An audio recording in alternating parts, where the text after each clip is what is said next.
శ్రీ మహాగణాధిపతయే నమః, శ్రీమాత్రే నమః. మాచిరాజ్ భక్తి ప్రేక్షకులందరికీ నమస్కారం. జూన్ 21వ తేదీ నుంచి జూన్ 30వ తేదీ వరకు మేషాది ద్వాదశ రాశులకి 10 రోజుల ఫలితాలు ఏ విధంగా ఉంటాయో, ఈ 10 రోజుల్లో ద్వాదశ రాశుల వారికి ఏ గ్రహాలు యోగిస్తున్నాయో, ఏ గ్రహాలు యోగించటం లేదో, యోగించే గ్రహాలు ఇంకా యోగించాలన్నా, యోగించని గ్రహాల వ్యతిరేకత తగ్గింపజేసుకొని అనుకూలత పెంచుకోవాలన్నా ఎలాంటి పరిహారాలు చేసుకోవాలో, ఏ దేవీ దేవతల ఆలయ దర్శనం చేయాలో, ఏ స్తోత్రాలు చదువుకోవాలో, ఏ మంత్రాలు జపించుకోవాలో, ఎలాంటి ద్రవ్యాలు దానం ఇచ్చుకోవాలో, సకల దేవతా స్వరూపమైన గోమాతకి ఎటువంటి ఆహారం తినిపించాలో, ద్వాదశ రాశుల వారికి 10 రోజుల్లో ఫలితాలు ఏ విధంగా ఉండబోతున్నాయో ఈ వీడియోలో మనం తెలుసుకుందాం. తదుపరి తులారాశి. తులారాశి వాళ్ళకి జూన్ 21వ తేదీ నుంచి జూన్ 30వ తేదీ వరకు 10 రోజుల రాశి ఫలితాలు పరిశీలిస్తే, 10 రోజుల రాశి ఫలితాలు చూసేటప్పుడు ప్రధానంగా పరిశీలించాల్సిన 4 గ్రహాలు రవి, బుధుడు, కుజుడు, శుక్రుడు. ఈ 4 గ్రహాల్లో సూర్యుడు 9వ స్థానంలో సంచారం చేస్తున్నాడు, వ్యతిరేక ఫలితాలు ఇస్తున్నాడు. 9వ స్థానం అంటే భాగ్యస్థానం, అక్కడ సూర్యుడు వ్యతిరేక ఫలితాలు ఇస్తాడు కాబట్టి ఆఫీసులో కొన్ని టెన్షన్స్ అనేవి తులారాశి వాళ్ళకు ఉంటాయి. బాస్తో కానీ కొలీగ్స్తో కానీ కొన్ని టెన్షన్స్ ఫేస్ చేసే అవకాశం ఉంటుంది. పాలిటిక్స్ లో ఉన్న తులారాశి వాళ్ళకు కూడా కొన్ని ఇబ్బందులు అనేవి కనిపిస్తూ ఉంటాయి. అలాగే తండ్రి వైపు బంధువుల వల్ల కొన్ని ట్రబుల్స్ ఫేస్ చేసే అవకాశం ఉంది. అప్పుడప్పుడు హెల్త్ ఇష్యూస్ కూడా వెంటాడుతూ ఉంటాయి. అగ్రికల్చర్, వ్యవసాయంలో కూడా ఒడిదుడుకులు ఉంటాయి. ఎందుకంటే సూర్యుడు 9వ స్థానంలో వ్యతిరేక ఫలితాలు ఇస్తాడు. అవి పోగొట్టుకొని ఈ రంగాల్లో రాణించాలంటే నానబెట్టిన గోధుమలు బెల్లంతో కలిపి ఒకసారి ఆవుకు పెట్టడం, లేదా కేజింబావు గోధుమలు ఎర్ర వస్త్రంలో మూటగట్టి బ్రాహ్మణుడికి దానం ఇచ్చుకోవటం చేయాలి. అలాగే ప్రతిరోజు కూడా సూర్యాష్టకాన్ని చదువుకోవాలి లేదా వినాలి. సూర్యుడికి ప్రీతికరమైన విధంగా అర్ఘ్యం వదలాలి. రాగి చెంబులో నీళ్లు తీసుకొని ఎర్ర పుష్పాలు కొన్ని కలిపి అక్షింతల్లో కుంకుమ కలిపి, ఆ కుంకుమ కలిపిన అక్షింతలు కూడా రాగి చెంబులో ఉన్న నీళ్లలో కలిపి ఓం ఘృణి సూర్య ఆదిత్యం అనే మంత్రం 12 సార్లు చదువుతూ ఆ నీళ్లతో తూర్పు వైపు తిరిగి 12 సార్లు అర్ఘ్యంలాగా ఆ నీళ్లు వదిలిపెట్టాలి.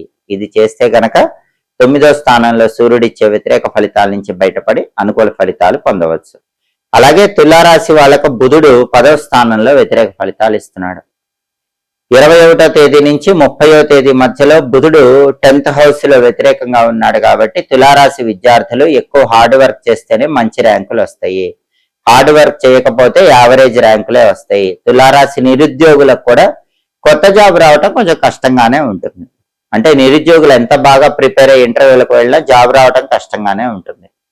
అతి కష్టం మీద మాత్రమే బాగా ప్రిపేర్ అయితేనే ఇంటర్వ్యూలకు జాబ్ వచ్చే అవకాశం ఉంటుంది. వ్యాపారస్తులకు కూడా ఒడిదుడుకులు ఎక్కువ ఉంటే ఎక్కువ లాభాలు అనేవి కనిపించవు.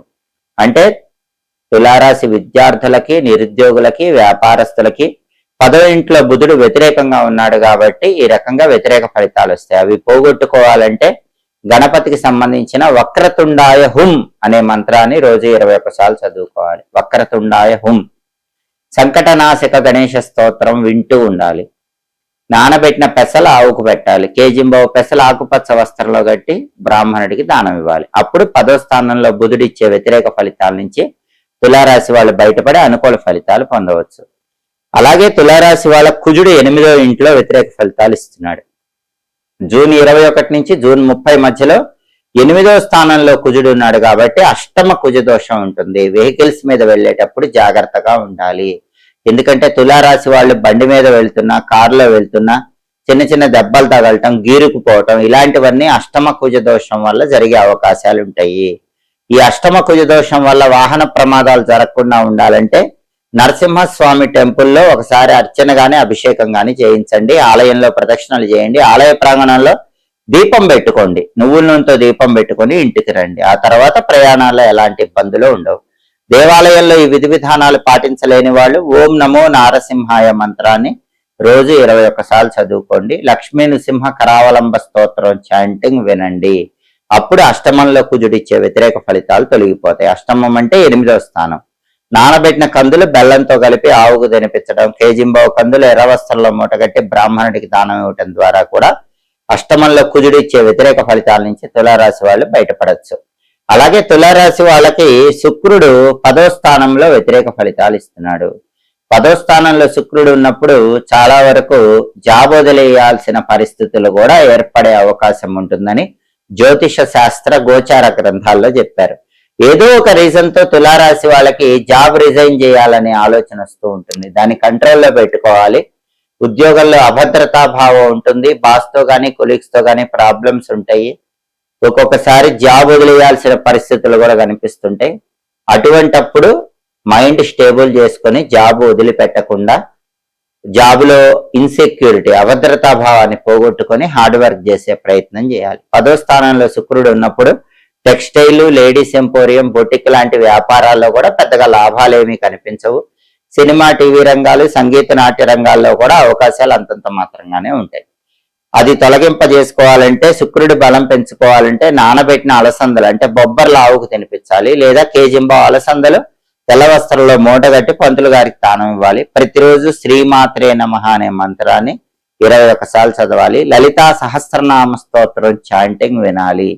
అవి చేసుకుంటే 10వ స్థానంలో శుక్రుడు ఇచ్చే వ్యతిరేక ఫలితాల నుంచి బయటపడి తులారాశి వాళ్ళ అనుకూల ఫలితాలు పొందవచ్చు. కాబట్టి తులారాశి వాళ్ళకి రవి, బుధుడు, కుజుడు, శుక్రుడు ఈ 4 గ్రహాలు 10 రోజుల ఫలితాలు చూసేటప్పుడు చూసే 4 గ్రహాలు కూడా జూన్ 21 నుంచి జూన్ 30 మధ్యలో వ్యతిరేకంగా ఉన్నాయి. కాబట్టి ఈ గ్రహాలకు సంబంధించిన ఈ శక్తివంతమైన పరిహారాలు చేసుకుంటే ఈ 10 రోజులు వ్యతిరేక ఫలితాల నుంచి బయటపడి అనుకూల ఫలితాలు పొందవచ్చు. జూన్ 16వ తేదీ నుంచి శ్రీ మహావిష్ణువుకు ప్రీతిపాత్రమైన జ్యేష్ఠ మాసం ప్రారంభమవుతుంది. జ్యేష్ఠ మాసంలో ఎవరైనా సరే నీటి కుండ దానం ఇచ్చినట్లయితే గ్రహ దోషాలు తొలగిపోతాయి, మానసిక ప్రశాంతత కలుగుతుంది, ధనలాభం కలుగుతుంది. గొడుగు, పాదరక్షలు అంటే చెప్పులు ఇలాంటివి జ్యేష్ఠ మాసంలో దానం ఇస్తే కూడా సమస్త శుభ ఫలితాలు చేకూరతాయి.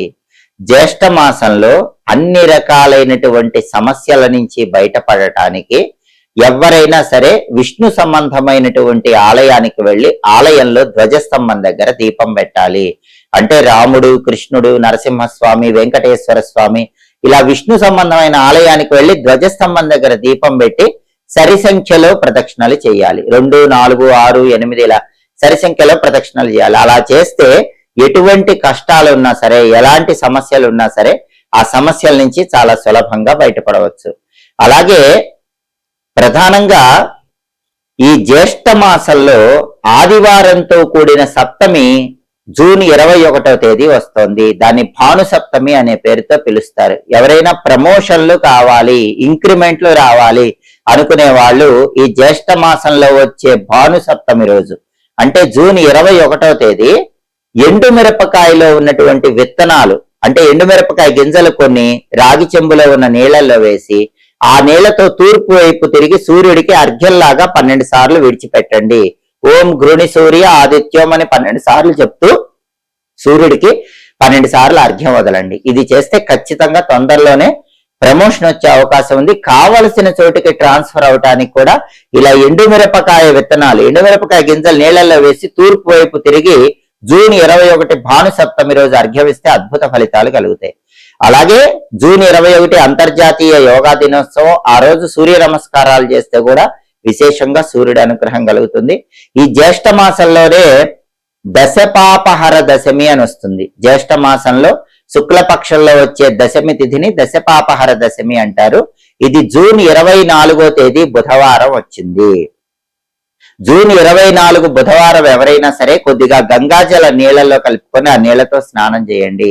10 రకాలైనటువంటి పాపాల నుంచి బయటపడి అదృష్టాన్ని, ఐశ్వర్యాన్ని సిద్ధింపజేసుకోవచ్చు.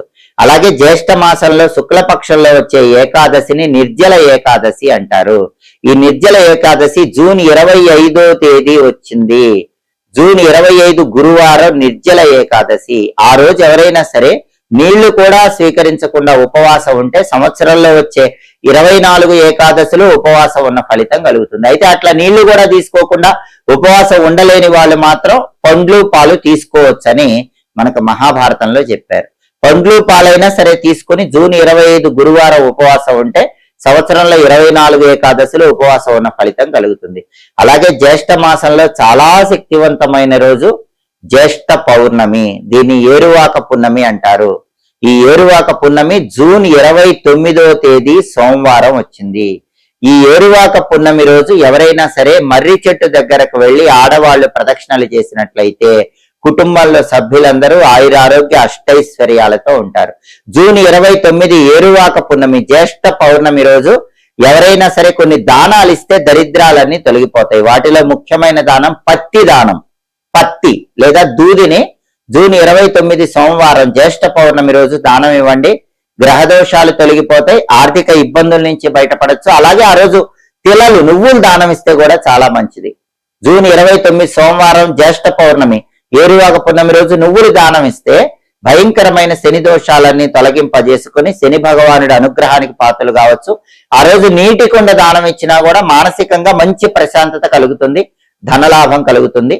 జూన్ 21 నుంచి జూన్ 30 మధ్యలో జ్యేష్ఠ మాసంలో వచ్చే శక్తివంతమైనటువంటి రోజులను సద్వినియోగం చేసుకొని అన్ని కష్టాల నుంచి బయటపడండి. ఎప్పటికప్పుడు దినఫలాలు, 10 రోజుల ఫలితాలు, అలాగే మాస ఫలితాలు, సంవత్సర ఫలితాలు, గ్రహాల సంచారంలో మార్పును బట్టి ఫలితాలు, దాన్ని బట్టి ఆచరించాల్సిన పరిహారాలు, పండుగల సందర్భంగా ఆచరించాల్సిన విధి విధానాలు, వీటి గురించి తెలుసుకోవాలనుకుంటున్నారా? అయితే మాచిరాజు భక్తి ఛానల్ తప్పకుండా చూడండి. మా వీడియోస్ మీకు నచ్చినట్లయితే మా ఛానల్ లైక్ చేయండి, కామెంట్ చేయండి. మా ఛానల్ వీడియోస్ 10 మంది మిత్రులకు షేర్ చేయండి. మా ఛానల్ సబ్స్క్రైబ్ చేసుకోండి. పక్కనున్న బెల్ సింబల్ ఒకటి మాత్రం మర్చిపోకండి. సర్వే జనాః సుఖినో భవంతు. స్వస్తి.